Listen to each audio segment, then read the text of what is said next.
Welcome into another edition of What the Elf Was That? I am your host, Joel Caden. This is our first time going live.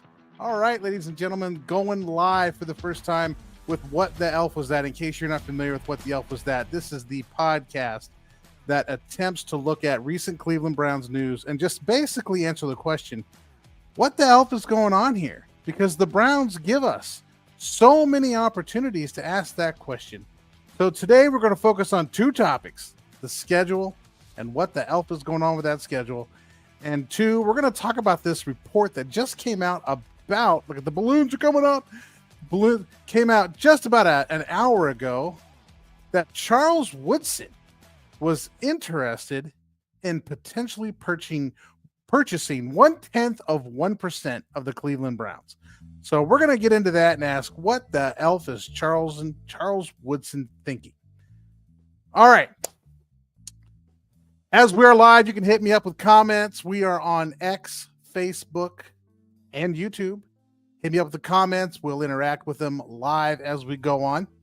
Let's get started, first of all, with Charles Woodson. It is being reported by The Athletic and is now making its way around every other major news outlet as these things do, that Charles Woodson, the Fremont, Ohio native, and if you guys don't know where Fremont, by the way, I got my notes right over here.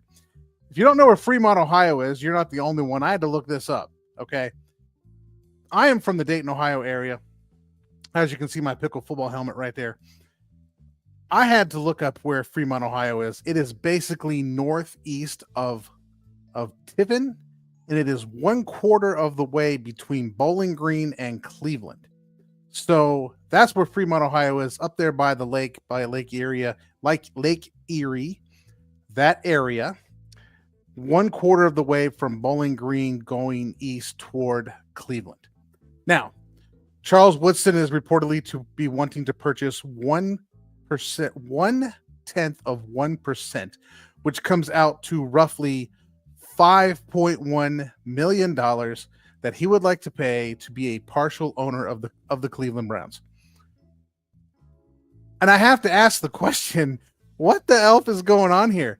Charles Woodson, you guys watch college football, right? And we're Ohioans primarily who watch, this show. And we watch this dude, right? Get on every week and start asking, like, oh, Michigan, Ohio State sucks, Ohio State's trash. Does this man not know that the Cleveland Browns are an Ohio football team? Now, I get he's from Ohio. He's an Ohioan. Okay, I get him. But does he not know that Cleveland Browns fans are primarily Ohio State fans? Does he really want to be purchasing the Cleveland Browns, knowing that he now will have a stake in a team that is quintessentially Ohio? I mean, one of the most Ohio things that you can do is root for the Cleveland Browns. Okay, I know I'm in Cincinnati territory, but, whatever about them. They can go back to Kentucky. Charles Woodson, I don't know, fans, what do you guys think? I think the guy is kind of half off his rocker wanting to purchase the Cleveland Browns. Would you as Browns fans even accept him as an owner? I mean, he's going to have 1/10 of 1%.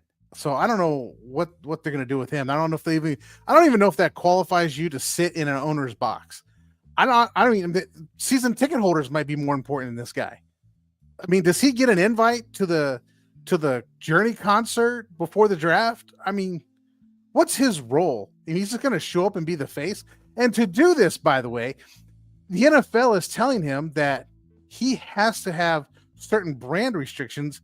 Namely, he has to take his face off of his alcohol brand that he has.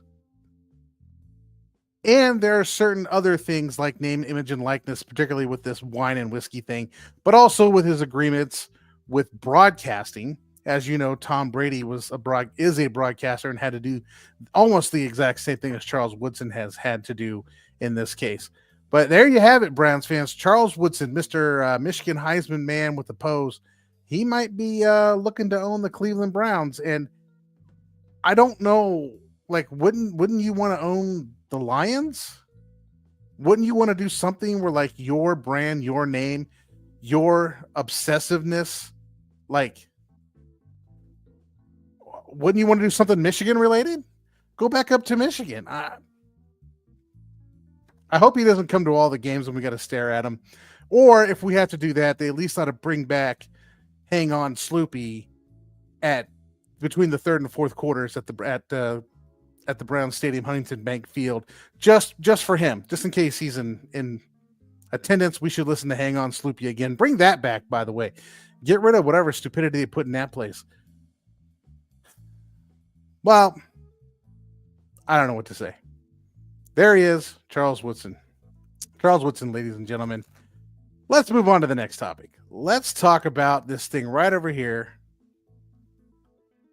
The Browns schedule dropped. The Browns schedule dropped last night, and if you didn't catch the live broadcast of Stirring the Pot with Lou Marconi, some of us from this Fans First Network were on that. Check that out. Go to the website, check it out. We had a long discussion about this schedule. I've got the schedule up for you, but in case you're listening, you're looking at the Bengals at home, at the Ravens, at home versus the Packers, at the Lions, in London versus the Vikings, only to turn around from London and come back and play at Pittsburgh, home against the Dolphins, at New England. Week 9 comes in for the bye, going to New York to play the Jets. Then we got the Ravens at home, going to Vegas, I believe the week before Thanksgiving. Let me check on that real quick. Yes, the Sunday before Thanksgiving, the Browns will be in Las Vegas. So make your plans accordingly. Give thanks and go to Vegas. At home against the Niners, at home against Tennessee, at Chicago, at the Bears in the middle, or let's say early December when that's rolling down, maybe middle December. Then at home against Buffalo, at home against the Steelers, and finishing in Kentucky against the Bengals. What games are you guys excited about? What do you want to see? What do you want to look at? What do you want to go watch? I'm going to give you a few games that I think will be interesting. I am not going to play the over-under schedule game. Like, how many wins we're going to have? Is this game this game that? And I'm going to tell you why I'm not going to play that game. That game is a non sequitur, right? It's a non-starter. It's not something that's going to mean anything based on anything. When we come up to week 1, hopefully the Browns will have made a decision on a starter at quarterback. But we are talking about the Browns, so they may be trotting 2 or 3 people out there, 1 a quarter. 4 quarterbacks, 1 a quarter. Then we'll see what happens. I don't know. Could be in that situation. But I always like to go up to the home opener, make my way up to Cleveland. And always the Bengals at home for the Browns is always a good game for them. Plus, Joe Burrow has started like 0-100 for the first 2 games of the season for his entire career. So combine Burrow's lack of ability to beat the Browns. I think he's beaten the Browns twice, both I think in garbage games. And combine that with his slow start and the Bengals' traditional slow start and the idiocy that's going down in Kentucky right now anyway. I mean, you've got the rookies all holding out. You got Trey Hendrickson threatening to not play. You got a mess down there right now. But all that could resolve itself, right? I expect the rookie thing to resolve itself. And I don't know about the Trey Hendrickson thing. But week 1 is going to be an interesting game. I like the Browns in week 1.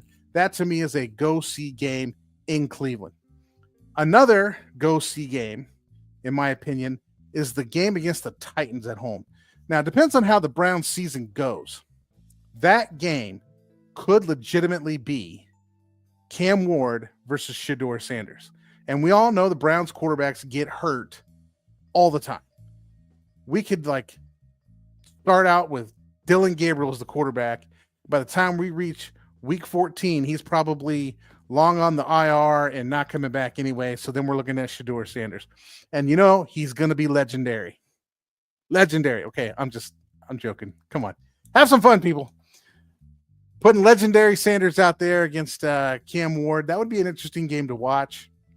I think the game at the Bears will be interesting if you have the stomach to drive that long to go up to the home of the Pope and see what's going up there in Chicago.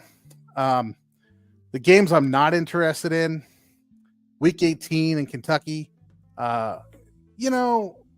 Seriously, week 18 rolls around. If the Browns are out of it, they're not putting people out there. And if the Bengals are out of it, they're not putting their players out there. I went down for a week 18 Bengals one time. Bengals games in Kentucky. And I mean, come on, it was terrible. It was terrible. Something should be done about those. Like, we're not going to play our starters games, but nonetheless, there it is. What do you guys like? What do you think about this schedule? I mean, is there anything you guys are looking forward to?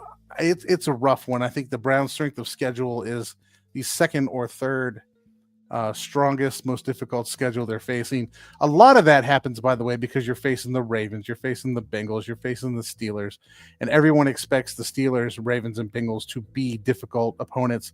Plus, their strength of their win-loss is usually pretty good. The Steelers end up being like a complete mid team, no matter who they've trot out there. The Ravens are always making the playoffs and choking. The Bengals can be a dangerous team if they can get their garbage together. And thankfully for the rest of the league, the owners down there have no idea what they're doing. So that's what makes your schedule so strong. Then if you pull the NFC North, which was probably the best by far, the best division in the NFC last year. So you've got the Vikings, the Lions, the Packers, the Bears. By the way, did you guys see that news with the Bears where Caleb Williams was reported that Caleb Williams attempted to dodge getting picked by the Bears? Like, Seth Wickersham's new book coming out on September 9th, talking about the biography of a quarterback, reports the previews, the store copies that are coming out that people read in advance to write blurbs and stuff on, is reporting that he tried to find a way to get the Bears not to draft him because he wanted to go to the Vikings. I'm going to let all the Bears fans sit on that one for a little bit. That's like saying, I mean, we're kind of used to this as Browns fans. Oh my God, don't let him play for the Browns. I'd rather go play for the Ravens. I'd rather go play for the Steelers. It'd be kind of a low blow if he said, I don't want to play for the Browns. I want to play for the Bengals, just given the way the Bengals treat their players. But literally, Caleb Williams came out. I don't say he came out, but it was reported by Seth Wickersham in his new book that's available September 9th that Caleb Williams attempted to find a way to not have the Bears draft him because he wanted to play in Minnesota. He's going to have to answer some questions if that's true, but we are talking about a kid. But Caleb Williams, man, he was kind of the original, like, paint your fingernails, talking about how great he is, and he wants ownership. Remember, he wanted ownership of the team to come out and even be drafted number one. He wanted to own a certain percentage of the team. It was that same game that Aaron Rodgers was trying to play with the Jets, where he wanted to own the team. And then the NFL came out and said, no player is allowed to own the team, and actually made an official rule out of it. So anyway, have fun with that one, Chicago. But that might be an interesting game up there in Soldier Field. The Bears are looking to get themselves a new stadium. I think they're looking to move closer north toward Wisconsin, where they train up there in one of those Forest or Parks or Park Forest or Forest Park or whatever all those northern suburbs in Chicago are called. Yeah, great time to be alive for a Bears fan. I am thinking about going up to that Lions game up in Detroit because I live on a town right there on 75 North. So that wouldn't be but a hop, jump, and a skip up north to Detroit. Other things in Detroit include Eminem, I guess, is from Detroit. Yeah. So I think the 49ers game would be interesting. They got they must have pulled the AFC East. We got Buffalo, the Jets, the Patriots, and the Dolphins. Kind of a rough one. And I guess this plays into what do we think is going to happen with the Jaguars. And I don't have the Jaguars schedule pulled up, but the Jaguars, I believe, have a pretty tough schedule as well. I believe. So with 2 picks coming in the next draft, looking at this schedule, Shedeur Sanders better be legendary if he doesn't want the Browns picking somebody. Because with this schedule, I think the Browns are going to be picking in the top 5. And the Jaguars are the Jaguars, and they rarely put anything together. That might be another top 10 pick. You combine the top 5 pick with the top 10 pick, you're probably looking at the number 1 pick. So if Shedeur Sanders doesn't want somebody to come in and take his job, he better sure as heck be legendary and be on time. Although I think Dylan Gabriel is probably the funnier of the 2 quarterbacks because he's purposely trying to be funny, and Shedeur Sanders is just not trying to be funny, but he is funny. All right, everybody, this is going to be a short, quick 15-minute version of the show. Just wanted to get that out there. Wanted to talk about Charles Woodson real quick. Check me out on X at the left guard, and we'll see you next time.